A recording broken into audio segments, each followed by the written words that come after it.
சென்னை நேரு ஸ்டேடியத்தில் நடைபெறும் champions of Tamil Nadu 5 ஆண்டு கால சாதனை கொண்டாட்ட விழாவில் முதலமைச்சர் மு.க.ஸ்டாலின் உரையாற்றி வருகிறார். அதனை நேரலையில் காணலாம். செயல்படக்கூடிய துறை அதிகாரிகளுக்கும் என்னுடைய பாராட்டுக்களையும் வாழ்த்துக்களையும் நான் தெரிவித்துக் கொள்கிறேன். விளையாட்டு வீரர்கள் இன்னைக்கு இவ்வளவு பேர் சாதிக்க உதவுனது நம்முடைய அரசுடைய திட்டங்கள். அதில் முக்கியமான சில திட்டங்களை மட்டும் சுருக்கமாக சொல்ல விரும்புகிறேன்.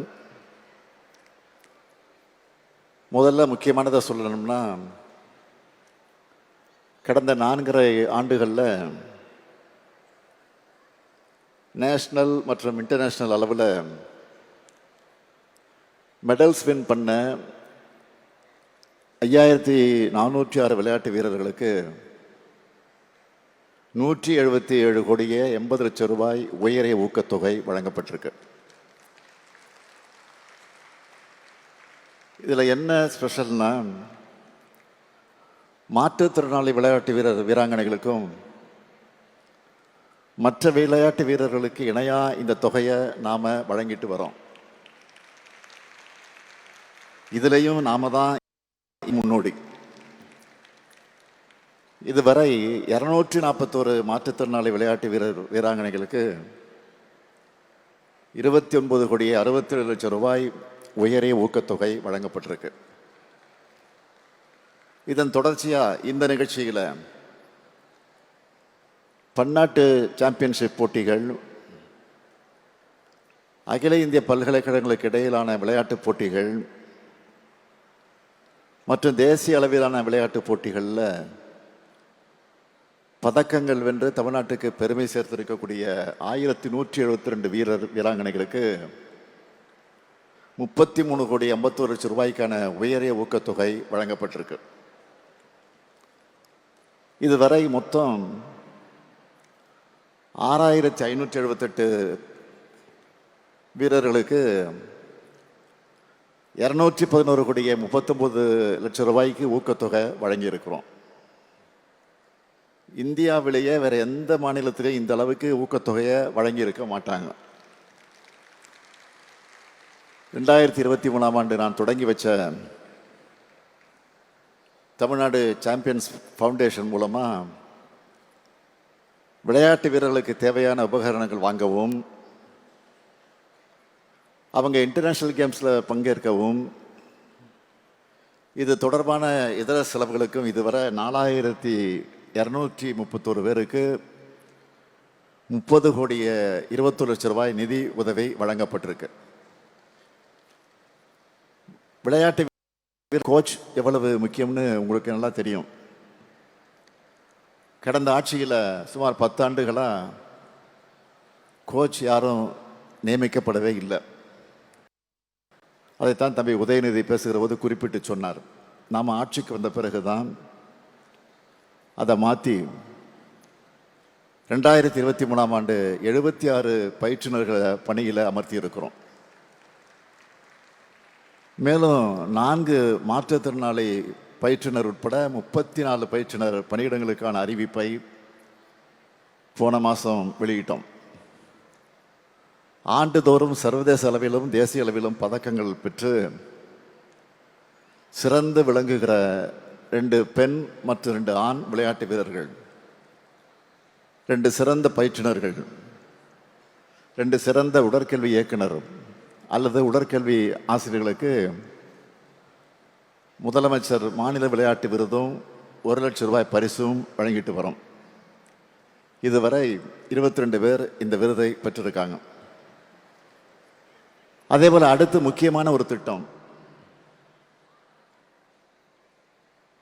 அரசு துறைகள் மற்றும் பொதுத்துறை நிறுவனங்களில் 3% ஸ்போர்ட்ஸ் கோட்டாவில் வேலைவாய்ப்பு வழங்கப்பட்டு வருது. இது தொடர்பாக ஒரு சின்ன கம்பேரிசன் மட்டும் சொல்லணும்னு நினைக்கிறேன். 2021ஆம் ஆண்டுக்கு முன் இந்த விளையாட்டு கோட்டாவில் வெறும் 5 பேர் தான் பணியமர்த்தப்பட்டு இருந்தாங்க. ஆனால் நாம் ஆட்சிக்கு வந்து 5 மாற்றுத்திறனாளி வீரர்கள் 116 பேரை பல்வேறு பொதுத்துறை நிறுவனங்கள் மற்ற அரசு துறைகளில் பணியமர்த்தி இருக்கிறோம். ஏன் இவ்வளவோ குறிப்பிட்டு நான் இதை சொல்கிறேன் தெரியுமா? இதனால் மோட்டிவேட் ஆகி இன்னும் நிறைய பேர் ஸ்போர்ட்ஸை கரியராக எடுத்துக்கணும். அதுக்காக தான் சொல்கிறேன். மாற்றுத்திறனாளி விளையாட்டு வீரர்களுக்கும் இந்த கோட்டாவில் வேலை கொடுப்போம்னு இருந்தார்.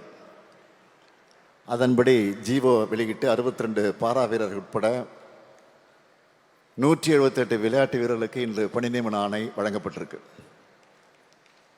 சிறந்த விளையாட்டு வீரர்களுக்கு வெளிநாடுகளில் பயிற்சி பெறவும் போட்டிகளில் பங்கேற்கவும் நிதி உதவியும் இருக்கு. 2021 ஆண்டுக்கு முன்ன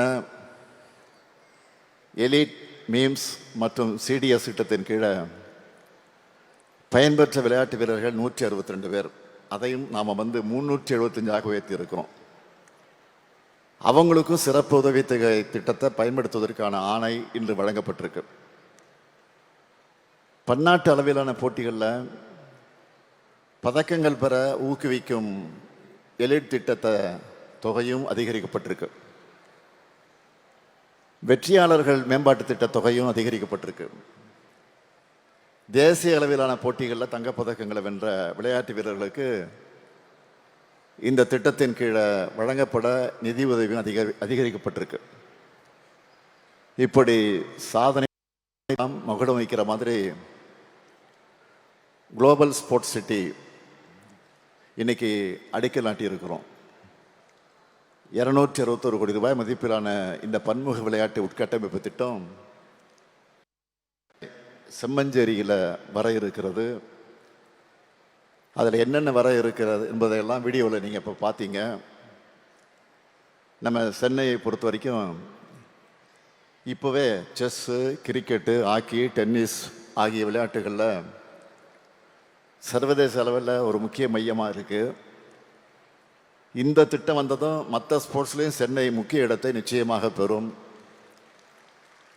ஒலிம்பிக் வீரர்களுக்கான பயிற்சியை ஊக்குவிப்பதோடு விளையாட்டு சுற்றுலா மற்ற சர்வதேச போட்டிகள் நடத்தும் திறனையும் இது மேம்படுத்தும்.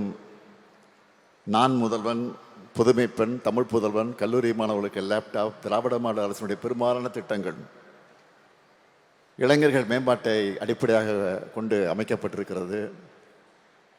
அதில் விளையாட்டு மேம்பாடு முக்கிய இடம்பெறணும்னு நம்ம துணை முதலமைச்சர் உதயநிதி அவர்கள் ரொம்ப இன்ட்ரெஸ்ட் எடுத்து வேலை செஞ்சுக்கிட்டு இருக்காரு.